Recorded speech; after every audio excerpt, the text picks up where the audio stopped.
দেখুন ভাই কেন্দ্র 200 টাকা বাড়া দিলে চাইছো না এই চাচা যদি আমরা 20 টাকা নেয় তাহলে এই চাচার আমরা 5000 টাকা পুরস্কার দিলাম না এই চাচার 10000 দিই 10,000 টাকা নাকি পুরস্কার দিবে এরা খানা নিয়ে কইতাছে বাপ দে আমি কি তাই মুজি আমি সব শুনছি অন্য অন্য ড্রাইভারে গিয়া আমারে 5000 টাকা পুরস্কার দেও আয়ো তোমরা মাগো না আমি দেব এ ভাই আমরা কেন দেন না আপনি কেমন জানেন আরে ভাই আমি চেহারা দিলেই কইতারি উত্তর হাই কত ভাড়া দেখছেন পিছিয়ে দেবেন যে ভাই আমরা 200 টাকা ভাড়া আরে ভাই আমার খুব ভালো লাগে আমি মানতে নেব ধর্ম চাচা একটা খাবো চাচা খান নাই কেন দিয়া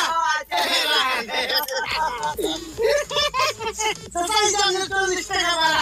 বাজারে লাগতো না আমরা হেঁটে দিলাম এই হুনো চাচা আরে আমি সব বুঝি তুই তো কারণে কইতার পুরস্কারটা